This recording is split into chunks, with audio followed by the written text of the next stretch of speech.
Today we are going to be discussing about Azure AD Connect. In our previous video, we discussed about the Azure AD Connect Cloud Sync. So I also discussed the difference between the two. So I'll be focusing right now on Azure Active Directory Connect.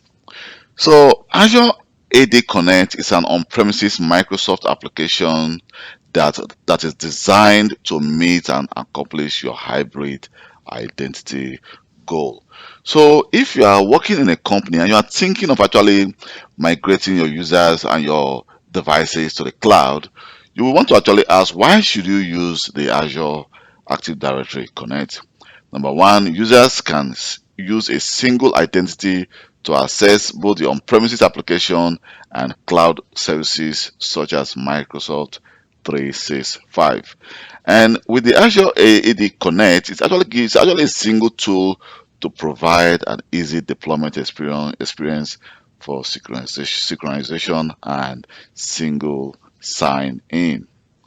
And the Azure AD Connect also replaces the older version of your identity integration tools such as Direct Sync and Azure AD Sync. So if I go to here's my Microsoft 365 environment, so that's my Azure Active Directory, and I go to the Azure AD Connect. Here you can see we've already configured the Azure AD Cloud Sync. So right now I want to actually install the Azure AD Connect, which of course can be downloaded. Here you can see the Microsoft Active Directory Connect can be downloaded from here. I'm going to leave this link below. And then if you download it, what you need to do next is here. Let me go to my server.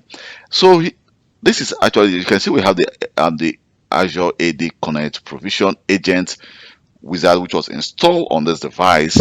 So, but you can't actually manage it from your on-premises device. It has to be managed from the cloud. That's the Azure AD Cloud Sync. That's this. But let me just take this away. I don't need it anymore. And here we have our Azure AD Active Directory Connect, which will be installed on our Windows server on our premise server, and also will be managed from our server and not from the cloud. So let me just double click to prepare the installation, and then I'll need to accept. So the installation is just going to take some few seconds. Then click yes. So here we go. So now we need to actually just agree to the license terms and then click continue. So at this moment, you can see we have the option to either use the express settings or use the customized settings. So I'm going to go for the customized settings, and it says install required component. So here you can specify a custom installation location or use an existing SQL server. So I have not installed any SQL component on this server. So I'm just going to click install, which will, of course, it will now install all the required components that the Azure AD Connect needs for me to be able to go forward with my installation process and also my configuration process. So here we go. You can see now we now have the option to actually select the sign-on method we want to use. But I'm going to go for the password hash synchronization, which allow the users to use the same password they use on premises to actually sign in to the cloud. And then we are going to actually enable the single sign in. So now let's click next. So right now we need to enter our Microsoft 365 account name. Of course, you need to make sure that the account has this actually global administrator. If not, or you can see an hybrid identity administrator credentials. If not, you're going to receive an error message. So let me just enter my email address.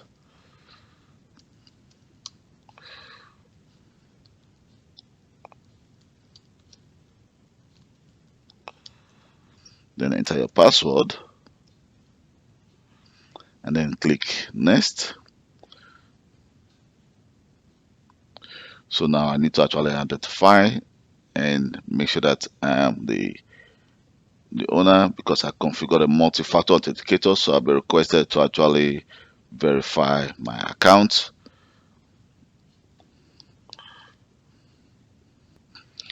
So after the verification, then you will now it will now actually continue with the installation process.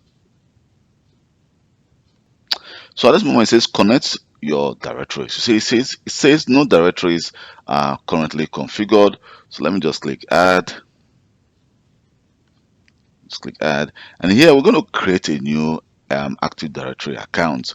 And mind you, when it says create a new Active Directory account, it means that we're going to create an account that will be used to synchronize your on-premises to the cloud. And definitely you want to have an account on your on-premises that that is actually an enterprise admin. Here you can see the first option is recommended and requires you to enter enterprise admin credentials. So I'm going to enter the following. Then it's going to be kelv.johnson and then enter my password. And then let's just click OK.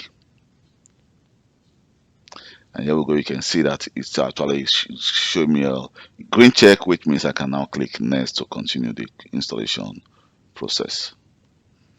At this moment, you can see that it says my UPN is not actually verified.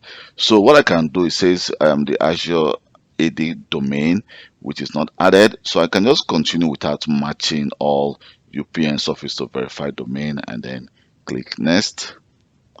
And then what do you want to? I want to actually sync. So I want to sync all domains and organization units of KELV Global. At this moment, I only have one, or we can set to actually sync a specific organizational unit. But I want to sync everything, and then let's click next. And under uniquely identify your users, I'm going to just leave it at the default and select next.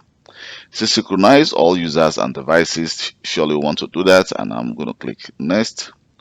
So we're going to select here. You can see we have the password hash synchronization that have just been selected. So we want to actually select the password right back, which means when users changes their password in the cloud, it will actually sync to your on-premises server. So let me just click next. And here it says enable a single sign-on. So I'll need to enter credentials. And here I need to provide the credential, which is kelvk.johnson. And then it actually needs to be a domain administrator account, and just click OK. And here we have a green check, which means I can now click next. So now we can actually now say start the synchronization process when configuration complete. So now let me just click install. So when installation complete, it will actually start to synchronize. So let's just wait for some seconds for this to complete, and then let the synchronization process start. So here we go. You can see that it says the configuration complete. Azure AD Connect configuration succeeded. So it says the synchronization process has been initiated. So what we need to do right now is to click exit. So if we go to our start menu, and then here you can see that we can see the Azure AD Connect, and here we have the synchronization service. So let's just run this as an administrator and then click yes. So at this moment, we can see that the KELVGLOBAL.com, you can see that the service is actually being says it's in progress, and the exports also just succeeded. The full synchronization of the on Microsoft just succeeded as well. Then the KELVGLOBAL.Microsoft, the full import, everything just succeeded. So let's just wait. Well, you can see that it says KELV Global succeeded, but we have completed with some error message. Here we have we just have only one error message, that's the permission issue. So we're going to be discussing about errors in a different video entirely. So but right now what we need to do is to go to the cloud and check if everything is working properly. But mind you, we've already configured the Azure Active Directory Connect Cloud Sync, which of course already sync our device to the cloud. But this can be managed from the cloud, and this needs to be managed from your on-premises. So here in Azure AD Connect in the cloud, here we can see that we have managed the Azure AD Cloud Sync, and also the Azure AD Connect Sync has just been enabled, and you can see that the password hash sync is also enabled, and then it says it's less than an hour ago. And then if I click the manage the Azure AD Cloud Sync, as you can see, it says at this moment is actually healthy.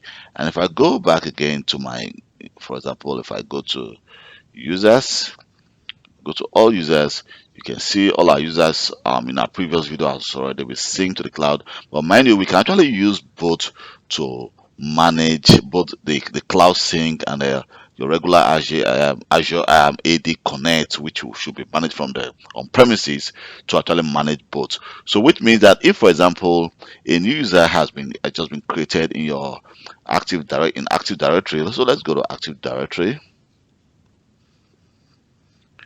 Active Directory users and computers. So let's say you create a new user in Active Directory users and computers.